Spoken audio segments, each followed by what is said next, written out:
My name is Jesse Forrest and I'm a web copywriter. I help business owners come up with the right words so they can turn more of their website visitors into leads, sales, and clients. For the last 14 years, I've worked with hundreds of businesses, both big and small.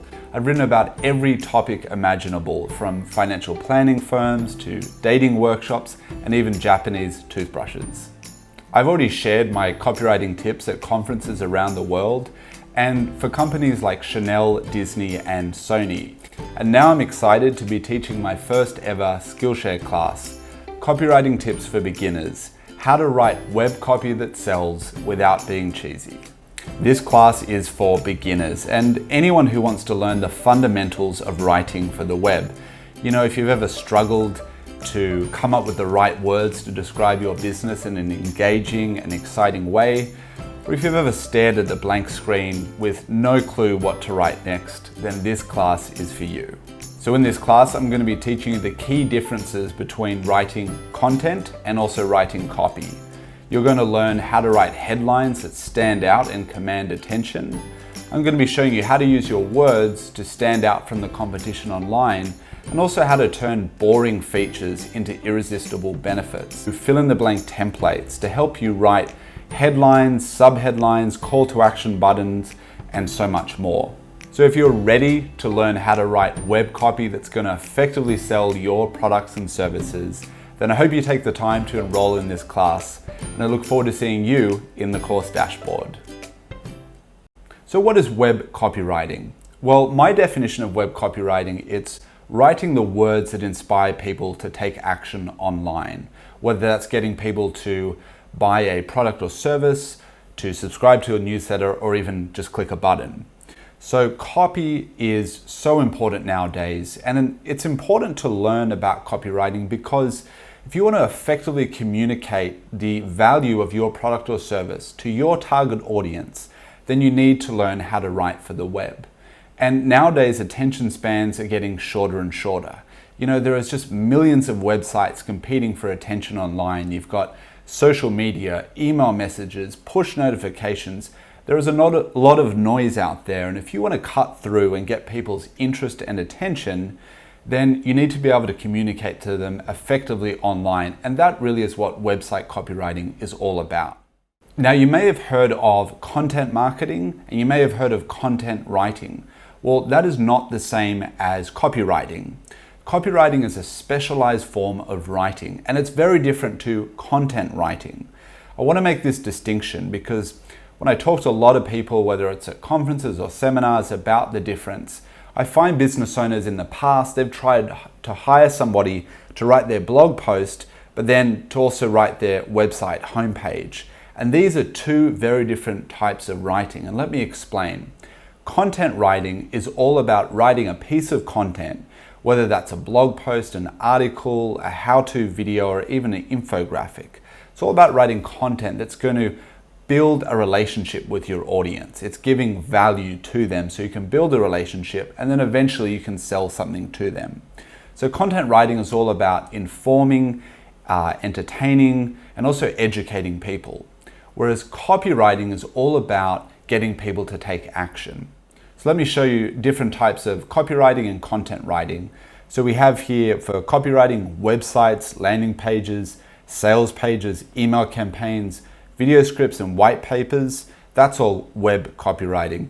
Then we have content writing, things like articles, blog posts, ebooks, reports, newsletters, and so on. So as you can see, there is quite the difference between the two. So copywriting is not content writing. Again, copywriting is all about inspiring action, and content writing is about educating, informing, inspiring, and building relationships. How to research and understand your target market. So research is really important. In fact, as a copywriter, I always tell my clients that we spend at least 50% of the project time working on their copy in research mode, because you can't effectively write or influence anyone unless you truly understand that person first. And I have this quote from the legend of advertising himself, David Ogilvy, and he says, Advertising people who ignore research are as dangerous as generals who ignore decodes of enemy signals. You really have to understand your target audience, their problems, their desires, their frustrations, their challenges. Understand them on a deep level before you write to them. Because if you don't take the time to research, then you're just going to be guessing what they're interested in. You're just going to be guessing what their problems are. So I think research is so important. Let me put it to you this way. Imagine you had to sell your product or service to two different types of people. The first person is a close friend of yours. The other person is a stranger on the street. Who would you have a better chance of selling your product or service to? Well, if you're like most people, you probably choose your friend. And that's because they know, like, and trust you already, right? You have that relationship with them. Stranger on the street, it's going to be a lot harder to convince them because they simply don't know, like, or trust you, right? So this is the same with copywriting. When we do our research, and the type of research I'm going to show you in just a moment, really lets you get into their minds and to understand your audience on a deeper level so that you can write persuasively. And if you do your research well, when you do write, I've had people react with, wow, how did you know so much about me? It felt like you'd been following me around. Because you just understand the target market so well, and your copy is going to be so much more effective if you've taken the time to do your research. So to help you out, I provided you with a worksheet. This is the research questionnaire that I use in my own copywriting agency in order to understand whatever target market we're writing to.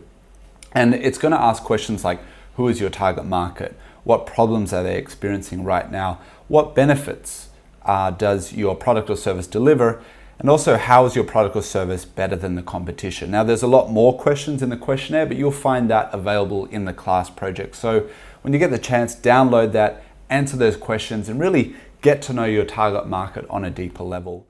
Well, I'm going to give you a trick right now, which allows you to tap into research that's already been done for you in your own target market. And this is amazing when I discovered it. And I highly recommend this technique for really getting a very fast read on your target audience. And basically, you head over to Amazon.com. And on Amazon, you're going to look at the book reviews for books that relate to your target audience. Now, you might be thinking, well, I'm not a bookseller. I'm not selling books. How is this helpful? Well, actually, on Amazon, let's say I'm a financial planner and I want to learn more about my target audience, people that are interested in hiring a financial planner. I go to Amazon, I find the books in the financial planning category, I find the best-selling books, and then I read the reviews.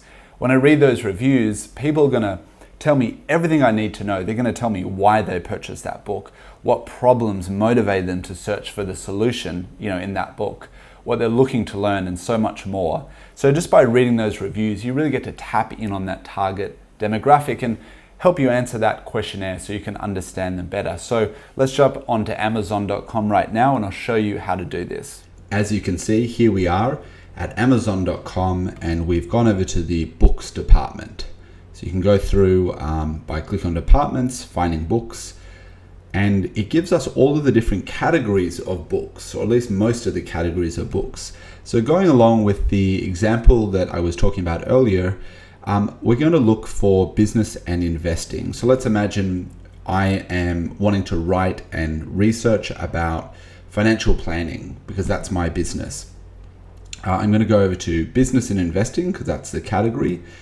And it's going to give us all of the, it's going to show some of the popular books, but it'll also show us, see here it says business and money, and then we have all of the subcategories.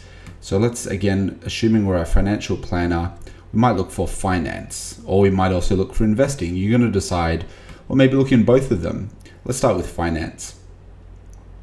So now we get, Amazon is going to show us all of the, there's even, subcategories. So we've got financial risk management, wealth management. We've got the best sellers of all the categories we can look through. You can do that just by scrolling. Let's go through wealth management. Just to get really specific on the category. And again, it's going to show us the best sellers. What we're looking for is a best-selling book with lots of reviews. Now here's one, Building Wealth One House at a Time. So we can see that it has 49 5-star reviews or 4.5-star reviews on average. Click on that. What we're interested in is reading the reviews, and you can click on the customer reviews section. It'll take you down to that area.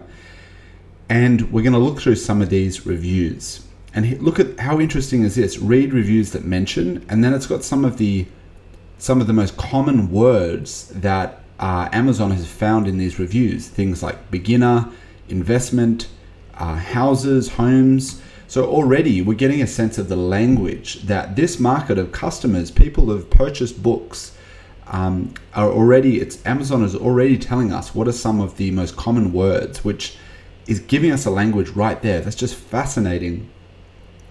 And as you read these reviews, you're going to hear people's stories. What they like, what they don't like, what are some of the problems they've had, what they're looking to achieve, all of those things are going to be super, super helpful. No lengthy storytelling like other real estate books. So already, if we find patterns, we're looking for patterns as we look through these reviews. We're looking for patterns of language and language that we can use. And also we're looking for what, are some of those problems and benefits as well that these people found. So we can use that language in our copy. So that's just a very quick example of how you can use Amazon.com as a great, free, and fast and easy research tool for finding out the language that your target market are using. 5 tips for writing for the web. So one thing that's important to know about the web is that people behave very differently online than they do offline. So let's imagine you're reading a book. If you're in the Western world, you're going to open that book and you're going to read the words left to right on the page, top to bottom, right? So people read offline very differently how they read online. Online, people are more likely to skim, scan, and scroll web pages that they land upon, right? So we don't read them from top to bottom like we might a newspaper or an article or a letter we might receive offline. Online, people behave and read very differently. And that's important because if you're writing for the web, then you want to write for the scanners and the scrollers, right? That's how people are behaving. We'll get to exactly how to do that in a moment, but I want to share with you something that was said by Jacob Nielsen, and he's the founder of a research group called Nielsen Group, published some amazing white papers on, how people read online. And he said 79% of our test users always scanned any new page they came across. Only 16% read word by word. So almost 80% of people are scanning and scrolling your copy. So we need to write and format our copy in such a way that's going to grab their attention, stop them from scanning and scrolling, and actually read the words. But we're also going to have to communicate on the page in a way that's going to say everything we need to say in almost less words than we might write offline. I want you to take a look at this heat map. If you're unfamiliar, a heat map is eye tracking software that tracks where they predict people are looking at web pages. And this example here shows in the red and orange areas of this page, different colors. And the red indicates where most of the attention, most of the eye movement is going. And as you can see, people are darting and scanning all over the page. You're not reading it left to right or top to bottom. So you need to remember that when you're writing web copy. I also want to show you another example. This is a readability chart, and it's showing 2 examples. This is the same information in the top paragraph as the bottom paragraph. So that top paragraph had a 27% readability, meaning when you present a paragraph, a chunk of information, on average 27% are going to read that, right? But when we converted that same information into a bulleted list, as you can see here, readability increased by almost 100%.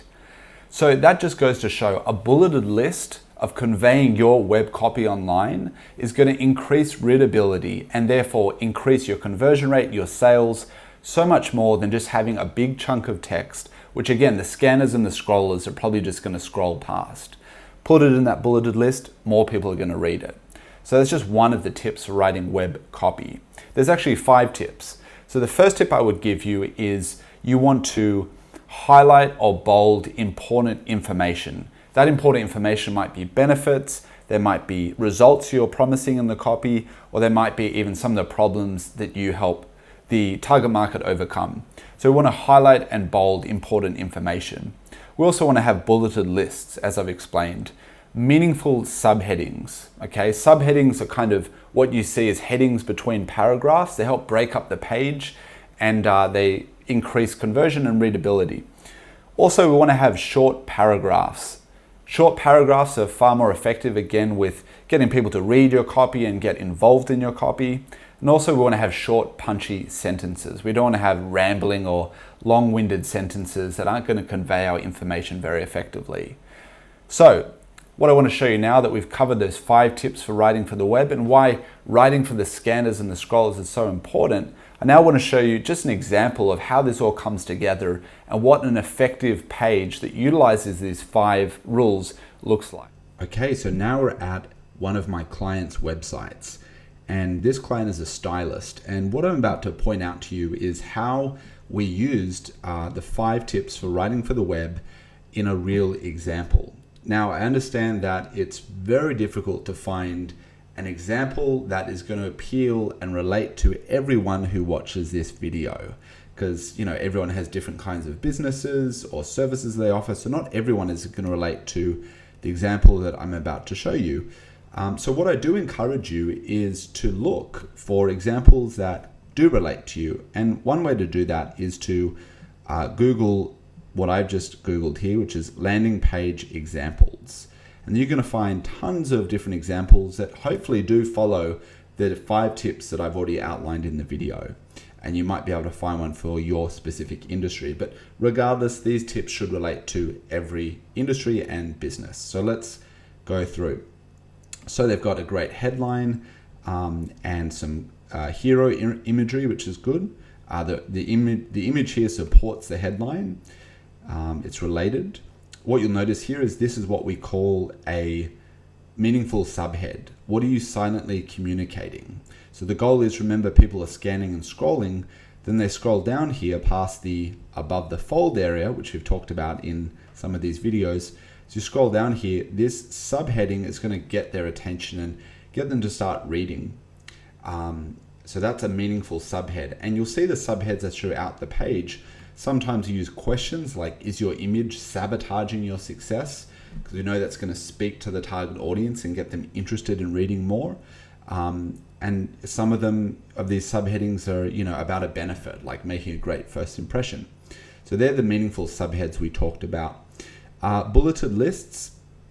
So these are, I wouldn't say bulleted lists here, but similar to bulleted lists, where we have those short paragraphs and short sentences. Remember, we're trying to appeal to 80% of the readers who are scanners and scrollers, and to do that we have what you see here, which are short paragraphs and also short sentences, again, to draw people into the copy. You'll notice that we've bolded some of the words, we've given mini headings to some of these. These are all benefits of taking up the client service of image styling, and we've bolded those important words there as well. Moving down here, we've got some visual elements that, again, conveying that copy and that message visually, which is, again, going to stop people from scanning and scrolling and get them to start reading. Again, some more bullets here, some more meaningful subheads. And the reason for these meaningful subheads is because it breaks up the page and the copy too. So we usually have one subheading per section, as you can see here. And we also change the background colors as well, just to increase the design value of the page, but also the novelty. So as people scroll, they're not sure what's going to happen next, what color they're going to see, and it just livens up the page as well. Got some great testimonials here. Again, short, sharp, to the point, and focusing on benefits, which we talk about in the testimonials video. Another great subheading here, some more bolded, we've bolded the benefits, which is save money, save time, become more attractive. It's all the reasons why they might want to decide to sign up for this client service. Again, numbers, short paragraphs, short sentences, bolded. We've got the subheading here as well. So as you can see, this page really does follow a lot of the examples that we talk about in this class as well. So that is the 5 tips for writing for the web in action. I do encourage you to start noticing online as you browse the web for what pages do follow these tips and what pages don't. The 5-second test. Did you know that on average, 90% of first-time visitors leave within the first 5 seconds of arriving on their page? That means over 90% of your website visitors are coming to your website and leaving within 5 seconds. That's astounding when I first heard it. But when you do a bit of research, you understand why this happens. Most websites aren't very good at conveying what they're actually about. So many websites are trying to be cute or clever with their copy, and as a result, people just don't understand what the website is even about, and so they leave. There's really 3 questions that people ask when they visit your website, and your website needs to answer these very rapidly, otherwise people are just going to leave and go to the next website. So these questions are, number 1, what is the website about? What is the website about? You need to have ultimate clarity, and we'll go through examples on how to do that. Number 2 is, what can I do here? What can I do here, and is this what I'm looking for? Is this website relevant to me? Is the content relevant to me? Is it what I've been searching for? And lastly, how is it useful to me? Is this website going to be useful to me? Is the information going to benefit me? Is it relevant to me? So you need to make sure you answer these 3 questions on your website. And the way you answer it is an area called above the fold. This is an old newspaper terminology because back in the days before the internet, we only had print. And newspapers were in the market of selling newspapers, and they're often competing with a lot of other publications. So imagine a news agency, you've got a newspaper stack of papers, and they want the above the fold, which is what you see before you unfold the newspaper, to have their top stories, the most compelling content, because that's what's going to sell the newspaper, the front cover. And so the above the fold area, like we can see here in this example, is where 80% of your visitors will spend their time. That's the part of the website they see before they start scrolling. So does your website answer those 3 questions? And does it do it effectively and within 5 seconds? It should if you want more people to stay on your website. So we're going to do a 5-second test here. And you can play along, of course, at home. What I'm going to do is I'm going to show you a website. I'm going to show you the above the fold area of a website just for 5 seconds. And as you look at this example, I want you to just imagine in your head, or if you're alone at home, shout it out, just whatever impression that website gives you. What is it about? Okay, so you're ready for the first website?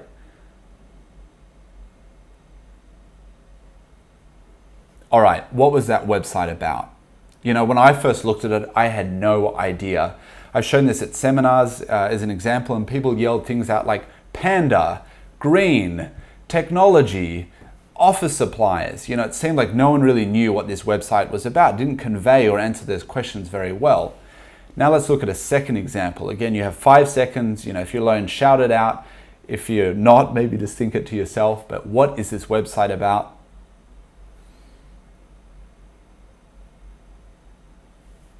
All right, so what was that website about? Well, if you're like most people, I yelled out things like, apartment, finding a place to stay, accommodation, hotel. You may have recognized this example from Airbnb.com. They've spent millions and millions of dollars, communicating their message effectively. And what we'll show in the rest of this class is how you can do the same thing. So what you're looking at now is above the fold. And there really are 3 things that we want to write in the above the fold section. The first one is an effective headline. You want to have a headline that really commands attention and gets the attention of your target audience. I'm going to give you examples on how to write an effective headline in just a moment. You also want to have what we see here as a subheading. And I'll explain what a subheading is, but that's got to be there in the above the fold section too. And the third most important thing is a CTA button, or a call to action button. And that's a button that has a bit of copy in it that's going to really entice people to click on it and take the next action step that you want them to take. So that's just an example of a website, and that's the above the fold section with those 3 important elements, which I'm now going to cover in the next couple of videos. I'm going to show you exactly how to write each of those elements. How to write headlines that command attention.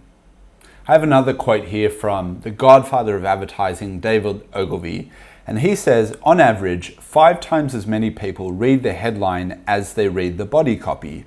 When you have written your headline, you have spent 80 cents out of the dollar. So what David is showing there is really how important headlines are. And that's not just in web copy, that's whether you're writing offline copy, whether it's a print ad or any type of advertising. Your headline is going to be really, really important, and it certainly is important online. So I have a couple of rules for writing an effective headline. The first one is clarity. Clarity is always better than being cute or clever. Unfortunately, a lot of advertising copywriters from the old school days are trying to come up with headlines that are really smart or cute or clever or show how creative they are because they want to win some advertising award. But at the end of the day, your market really doesn't care about how cute or clever or creative you are. They just want to know, especially online, as we've said already, what will this website do for me? Is this what I'm looking for? So it's way more important to have a headline that clearly conveys, what the benefits are to the audience, as opposed to something that's going to be, very me-centered and be creative or show how cute I can be. So clarity is really important. Also, you want to avoid hype. We're not writing clickbait style headlines here. We're not writing, the 5 amazing, shocking secrets that will help you lose weight tomorrow. No, people don't believe that stuff. Ogilvy also said, the consumer is not an idiot. The consumer is your wife. And what he meant to say is, don't treat your audience like idiots. Don't write hypey or outrageous types of headlines that people are just going to think are really bullshit. You also want to be as specific as possible. When you're specific, when you use, numbers in your headlines, it somehow just has so much more believability and credibility. If I said a headline that said how to lose weight, that might be enticing because it promises a benefit. But if I said how to lose 7 kilos or 7 pounds in 7 weeks, that, even if we may or may not believe that, if we've ever tried a diet, that at least has some numbers in it. And being specific, it's better to say we've got, instead of saying we have users all around the world, it's much better to say we have, 12,000 users in 52 countries. It's so much more believable by being specific, and it gives you so much more credibility. So they're just 3 important tips to remember when writing a headline. What I want to go over with you now is 3 different formulas for writing effective headlines. And then later, you can follow the class project where I actually give you a template for writing the headline, the subheadline, and the call to action button. And I give you 3 different templates that you can follow and use. And you can just do that as an exercise for writing your headlines to get better at copywriting too. So let's go through some of these examples. The first formula is say what it is, okay? And that's really just quite simple. Say what it is that you're offering. Here's an example from PayPal, and they say PayPal is a smarter, faster, and safer way to pay. That's just coming out with what PayPal is. Another example here from a software website, and that says small business sales and marketing software. It's really just saying what it is, and it's as simple as that, saying what it is that you're offering. Another formula number 2, is say what it is and who it is for. So saying what it is, like we've just shown in those examples, but who it's for relates to your target audience. Here's an example from Campaign Monitor. It says email marketing software, so that's saying what it is. And then it says who it's for designers and their clients. Really that simple, saying what it is and who it's for. Another example, you might be familiar with Xero as the accounting software. It says Xero is online accounting software for your small business. Again, very simple, but remember, people bounce when they don't know what a website is about. They don't know how it's useful to them. If you say what it is and who it's for, they think, wow, that's for me, and that's what I'm looking for. So much more effective than trying to be cute, clever, or creative. The third example is actually my favorite, and you'll see that because I'm using one of the examples from my own website, and this is saying what it is and what you're able to do with it. This is an example from copywritingcrew.com.au, which is my copywriting agency, and it says professional web content that turns your visitors into customers and clients. So saying what it is, what we're offering, professional web content, which could also say copywriting, that, and then we're saying what you're able to do with it. which is turn your visitors into customers and clients. Another example, I think this is from FreshBooks, small business accounting software that makes billing painless. Again, so simple, that formula, but so effective. And I really encourage you to try it at home, spend a few minutes writing that headline of your own and then posting it in the class project so I can take a look, give you some feedback. Subheadline. The purpose of a subheadline is to further expand upon and explain the headline. It should also answer the following two questions. Why should I choose you over the competition? And what benefits or results can I expect? So remember, in the above the fold example, we have the headline, the subheadline, and then the call to action. So now we're going over the subheadline.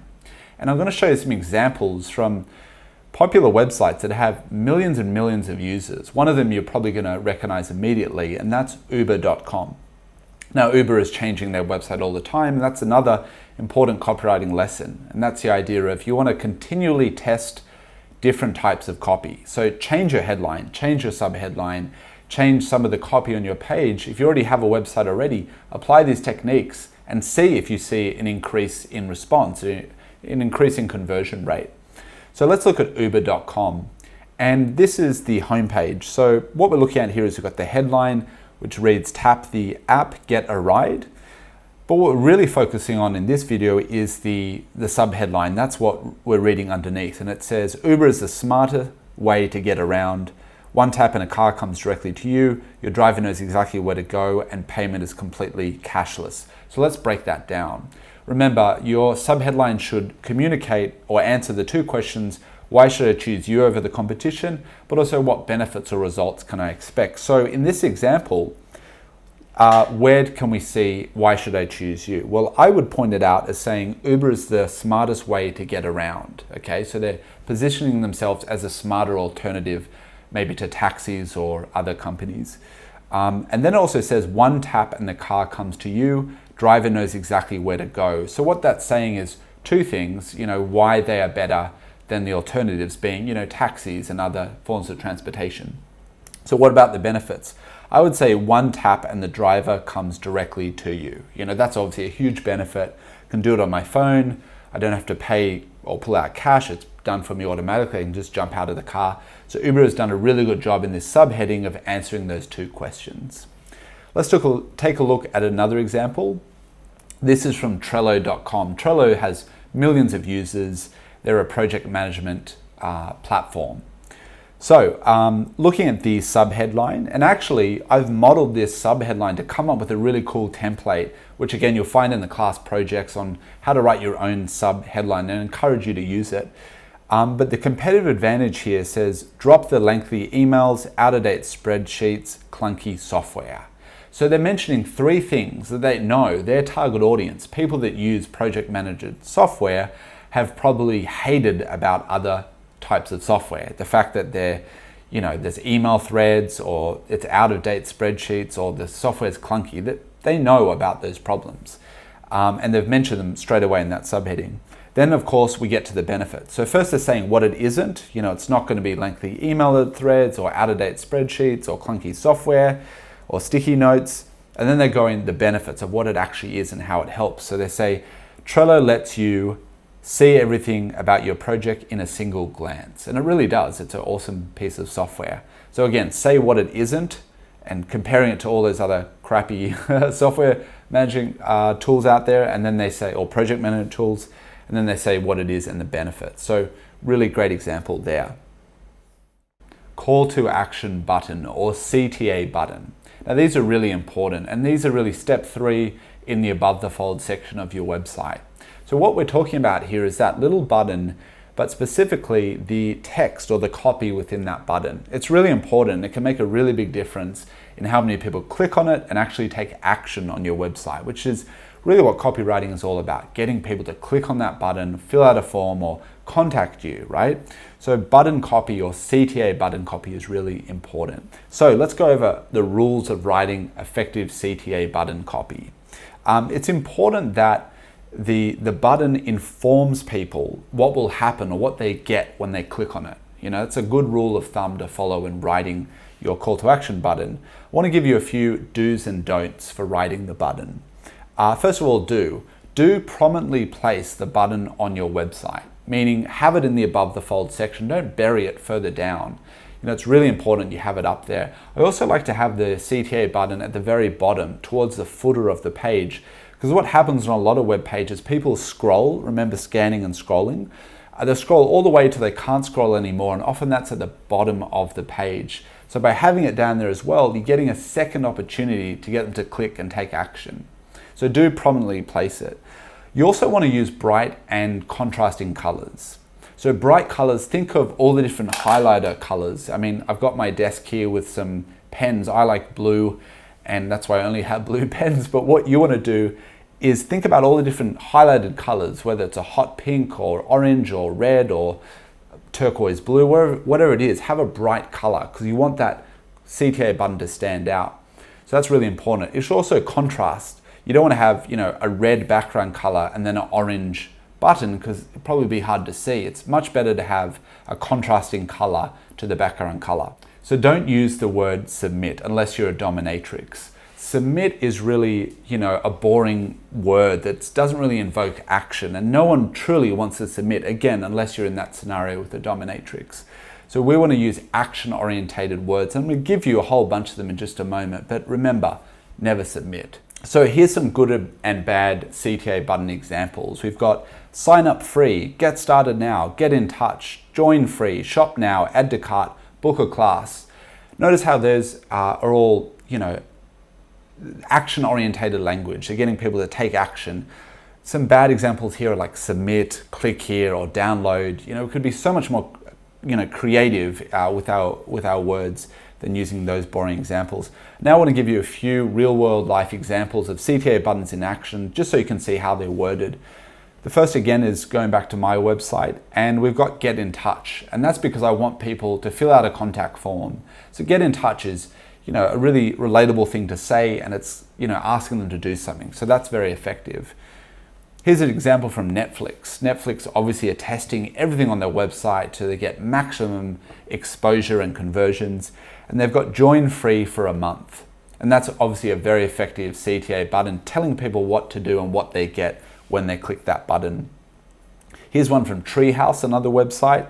And this one I don't love because the color isn't contrasting with the background. I mean, it is on white, but this button says claim your free trial. Excellent use of copy in that button, but I would rather have a different contrasting color that's going to make that button really pop and stand out. So there's just some examples of, CTA buttons from the real world, and a whole list of examples of CTA buttons that you could write as well. So make sure you come up with your own, and if you feel like it, post it in the class project, and I'll be sure to check it out. Features and benefits. Features and benefits. This is something that's discussed a lot in the copywriting world because it's so important. Too many websites are just talking about themselves and the facts or the specs about their products and services, and those things really aren't interesting or even sexy to your target audience. People are always listening to one radio station, and that's what we call what's in it for me, or WIIFM, what's in it for me.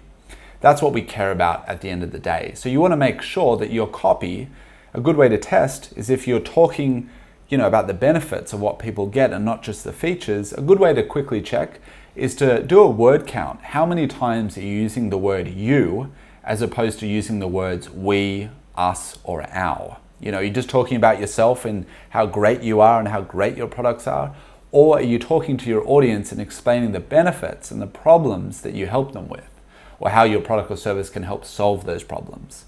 So it's really important. I've got an exercise in this video that you can walk through that's going to really help you quite quickly transform boring features into irresistible benefits. When people buy products such as a drill, they're not actually buying a drill. They're buying a hole in the wall. They're buying what that drill can do for them. No one really cares about this lumpy product or drill. They care what it can do, what they can build, what they can create. And that's what you've got to think about when you're writing your benefits, or when you're turning your features into benefits. So this simple exercise is going to help you, and it's really asking yourself one of two questions. when you're thinking about your features and turning them into benefits. So the first question is, which means? And the second question is, so what? Which means or so what? Ask yourself either of these questions when you're looking at each of your each of your features. You've got a worksheet inside the class project, and in this worksheet, you're going to see the very exercise I'm talking about. You'll see a couple of columns, and I've already provided an example here, and this is from the iPhone 8. So I looked at the iPhone 8 and I took two of their features. One of them is it has a 13.5-hour battery life. So that's a feature of the iPhone 8. It also has a 5.5-inch Retina HD display, okay? So they're two of the, product specifications or features of the iPhone 8. And then what you see here is I've transformed each of those into benefits, their own benefits that I would probably use if I was hired to write, the landing page for the iPhone 8. And you simply ask a question, which means or so what? So with a 13.5-hour battery life, well, so what? Well, so what? You'll be able to watch videos, view photos, browse the internet for almost the entire day without running out of battery. So that's the benefit of what that 13.5-hour battery life can do for me. That's what it does for me. That's the which means benefit.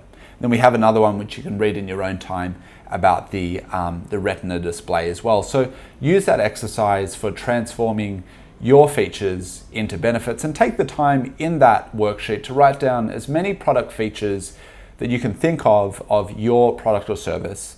Think of as many as you can think of, and then take them, ask yourself one of those questions, transform them into benefits. Okay, so that's how you turn boring features into irresistible benefits. But then how do you use or display your features and benefits in the copy? I want to give you an example right now. We'll dive on the computer and I'll just show an example page on how I like to lay out my features and benefits in a landing page. So the website we're looking at here, or the landing page, is from Shopify. Shopify is a place where you can set up your own e-commerce website to sell things online. It's like an all-in-one, website builder and marketing suite as well. So what I want to show you on this page is how they're using copy to talk about their features and benefits. And this is something that Apple first came up with. Apple as a company and Apple on their website. You'll notice a lot of Apple's landing pages or product pages use the same method when they're laying out their features and benefits. So what I like to do is I think of the page as sections. And when I'm talking about the features or benefits, I take the biggest features and benefits and I dedicate one section per feature or benefit. For example, one of the things they're talking about here is their domain name and how you don't need to be a designer or a coder. You can do it all yourself easily. Okay, so that's a big feature and benefit. So they're using an image here to draw the eye into this section. They've got a heading, subheading, and then the copy. And that really talks about that feature and benefit in this section alone. So it's focused on that one feature and benefit. The fact that you can design it how you want, your brand, you don't need any design skills. So a big thing they want to mention. Then we go down and then we have another section here. And as you'll notice, the images have swapped. So now the image is on this side. And the reason for that is, remember when you're scanning and scrolling, we want to get people's attention and we want to keep them interested in the copy and staying on the page. And the way we do that is by providing a surprise. And because that image had swapped, it's now in a different section, that engages people because they don't know what to expect. They don't know what's going to happen next. Now they want to talk here about everything in one place. And notice how they're using a bulleted list for those scanners and the scrollers. They're using an interesting cartoon image. And then this talks about, one particular feature and benefit and how everything's in one place and can be controlled easily. So that's, again, a section dedicated to that. As we go down more, they have, different sections here, more sections. These are more testimonials and the number of users. But then down here, for those people that want even more information, they want to know about all of the features, it's customary to have something like this section, especially when we're talking about software. But it could also work for a gym, could work for, bridal or weddings. It could work for restaurants. It could work for any industries. If you want to talk about all of the features that you offer, features and benefits, you can then have, some of those important ones or maybe less important ones further down the page, and you can organize them like this. So that's just one of the ways I like to lay out features and benefits. Obviously, I did not write the Shopify landing page, but I do identify with it as a great strategy that we often use when laying out our features and benefits on any of the web pages that we're writing. Why choose you? It's an important question to answer. Why should your visitors choose you and not the competition? There might be hundreds, thousands, even tens of thousands of competitors in your marketplace. Why should they choose you? I'm going to help you answer that question and then show you how to make it interesting and exciting to your demographic, to your target audience, so they can feel comfortable about choosing you and not the competition. Because at the end of the day, studies have shown that your competitors are really just one mouse click away. People might click on your ad, visit your website, have a look, go back and click on the other ads or listings in Google and choose someone else. So your competition is always one click away, and often consumers will look at 3 different competitors before making a buying decision. So I really want to help you come up with some compelling reasons why people should choose you and not the competition. So I've given you 11 competitive advantage examples. So what we're coming up with in this video is your competitive advantages. Giving you 11 examples, things like, do you offer better pricing? Do you have a faster service, whether it's delivery or results? Do you offer free shipping? Do you offer a money back guarantee? Is your product higher quality or longer lasting? It's a whole bunch of examples that you could read through and then maybe decide which of those are relevant to you or which are not. But definitely take the time to write down as many reasons or as many answers to why should I choose you and not the competition as you can. Have a look at some of these examples to get some inspiration.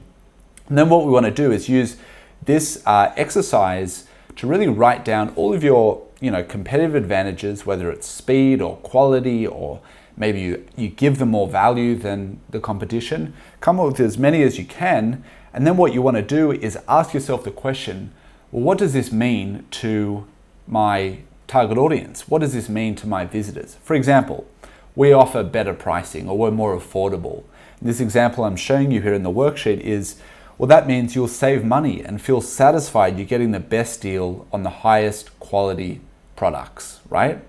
So I've taken that example and I've expanded on it, and remember, using the word you or you'll, and then talking about the benefits or what that means to the visitor in that descriptive way. So you can do the same thing. Have a look at some of my examples here to come up with your own copy as well. But you're taking that competitive example or advantage that you have, and then you're saying what that means to the target audience, to your potential customers. So take the time to do that in that exercise. And I'm going to show you right now how I've laid out some of the examples from my own website to really explain why our company is better than the competition, and in a way that's going to get people excited about choosing us. So let me show you an example of that now. Here we are at my website, copywritingcrew.com.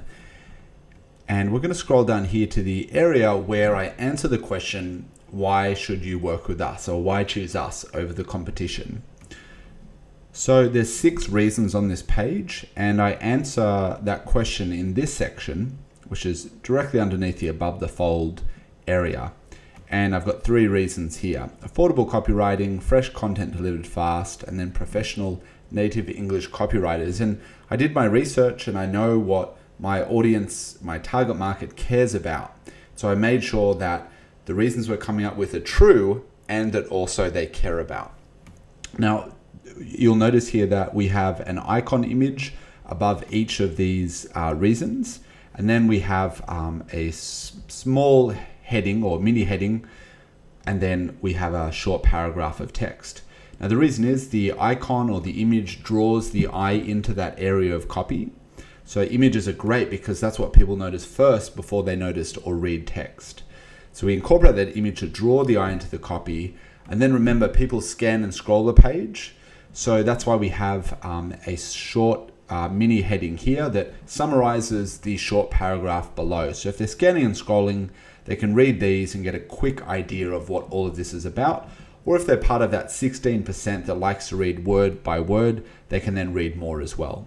So we really laid out this page and the copy for the scanners and the scrollers. And further down the page, I'm giving them the final 3 reasons, reasons 4, 5, and 6. And again, following the same methodology, but directly answering the question, why work with us? Here's another 3 reasons. And again, those reasons you can read, but the idea again is to answer those questions and do it in a way that's going to appeal to the scanners and the scrollers on the page as well. And that's how you answer the question. So you can do the same thing on your website or your landing page or whatever your marketing materials are. Be sure to answer those questions and lay out your copy in a way that's going to be appealing to those people. People are still skeptical about buying from unknown websites. If they've never heard of you, never seen your website before, it's a bit of a leap to then make a buying decision. So we want to do everything we can with our copy and on our websites to really convince people that we're trustworthy, we're credible, we're believable, so they then have the confidence to part their money with us.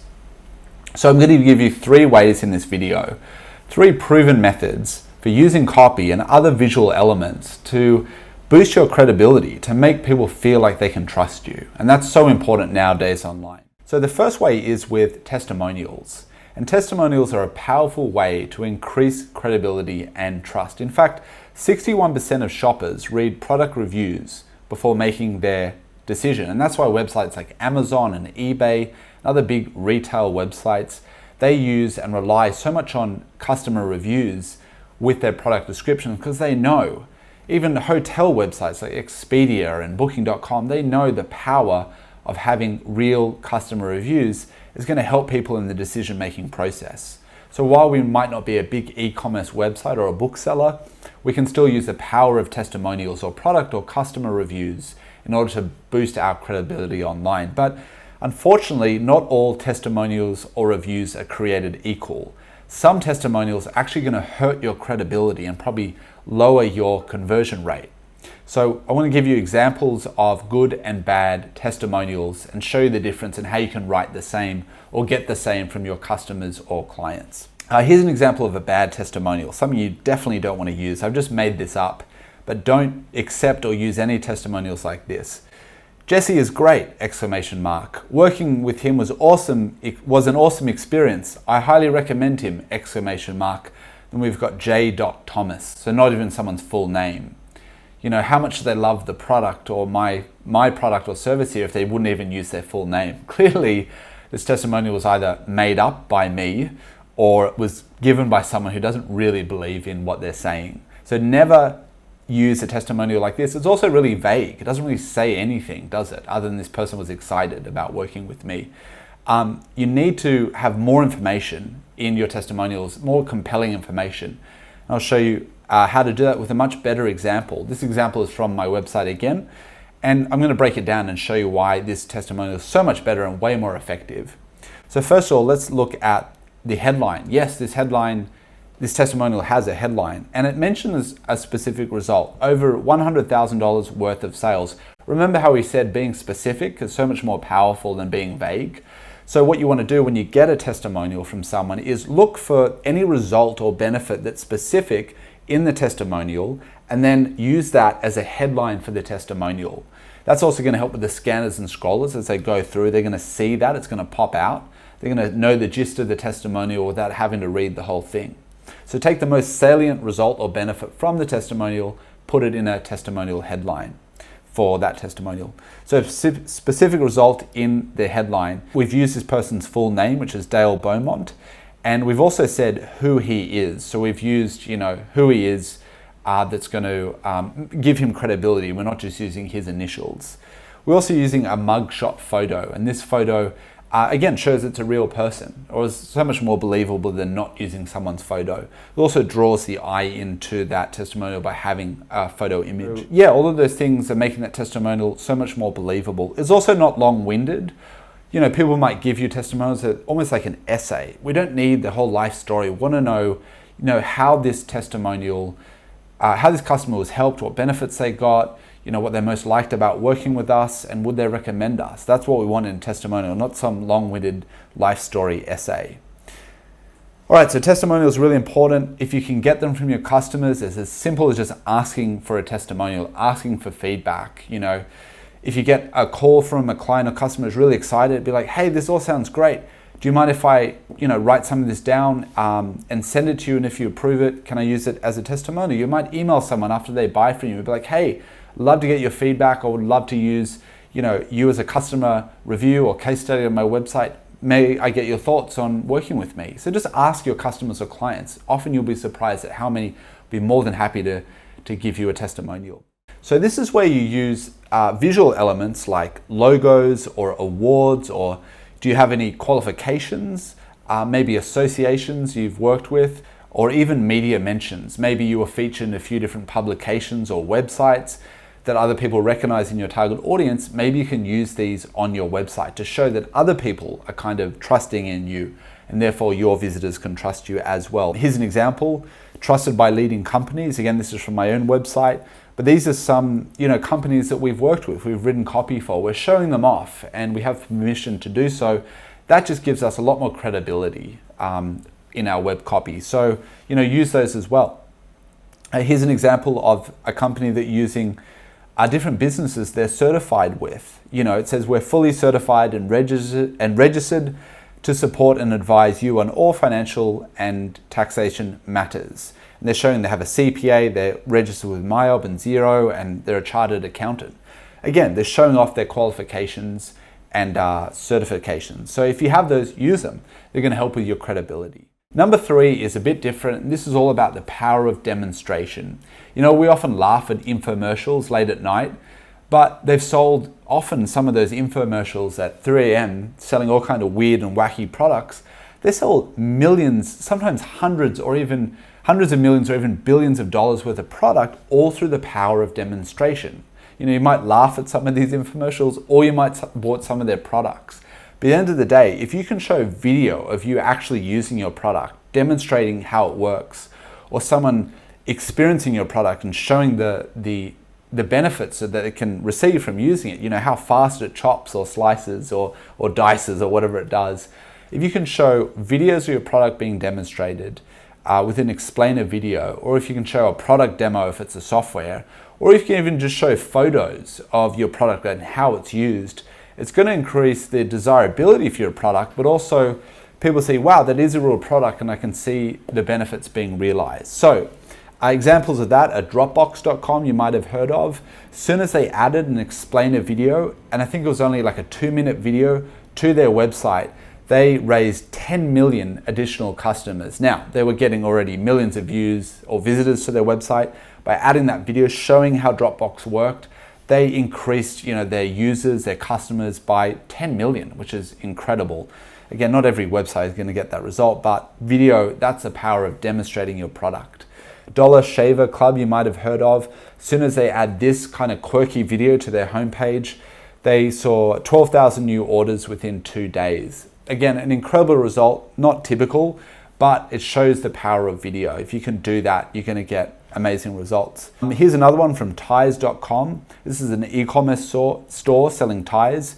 By having high quality product images of their products from different angles for an e-commerce store was really, really helpful in increasing trust, believability, credibility, and also desirability for the product, because people can see it and how awesome it looks.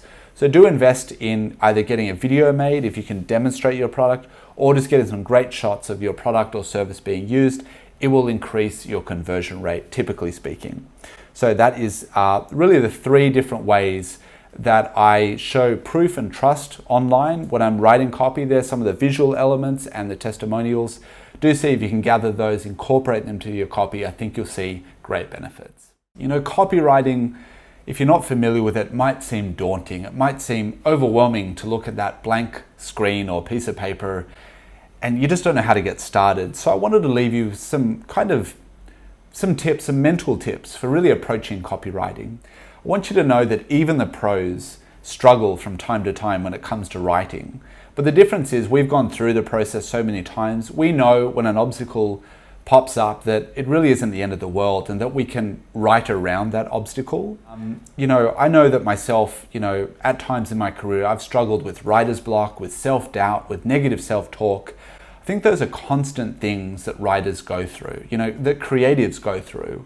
So I really want to encourage you that the way to overcome, if you ever get stuck with writing, if you don't know how to approach it, or if you're in the middle of your copy and you're just getting stuck or frustrated, one of my best tips for you is to leave that environment. If I'm getting writer's block and I'm not really be able to progress in my writing, sometimes the best thing is to take a break. I get up, I go for a 5-minute walk, I go and make a cup of tea or coffee, might call a friend for a few minutes. I just get away from that and then come back to it. I allow myself to kind of decompress. I want you to imagine if you've ever went to, if you went to high school and you had exams. I remember exam time, I would be so stressed and nervous about the exam. I'd sit down, I had 45 minutes for the exam, and I'd write out, trying to answer the exam. And then what I found was, as soon as I left the exam hall and the exam was done, I would leave, and then suddenly I'd have all these ideas flood in that I hadn't thought about during the exam time. And the reason was, I was just stressed and anxious during the writing process in that exam. But as soon as I left, kind of decompressed, I was able to get that inspiration to come back in, and it allowed me to then go back, well, not to the exam, but with my writing, I can now come back after that short break and I can then continue with the writing. Another thing to remember is that write many first drafts. I aim to write many crappy first drafts. I know that the first thing I sit down to write isn't my best piece of work. So what I'll often do is write many first drafts, realizing the first few are quite crappy, but I don't have high expectations to begin with. I know that the first draft is probably going to be crappy, but by the third or fourth draft, it's going to be something usable and quite good. But too many new writers, they sit down and think, I've done this course or class, I'm now ready, and if it doesn't come out smoothly and perfectly, they mentally beat themselves up and then, leave the situation feeling quite deflated. Don't set yourself up for failure. Know that your first few attempts are probably going to be quite crappy, and that's totally okay. It happens to all of us.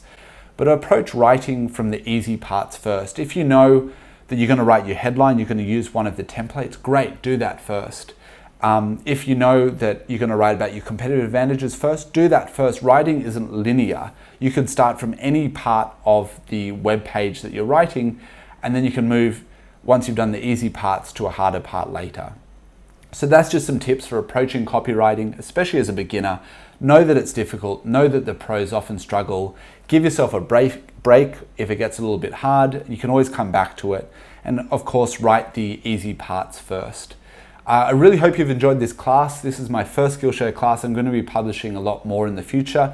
Please stay tuned for those. I hope you post your class project in the section, and I look forward to seeing you in a future class.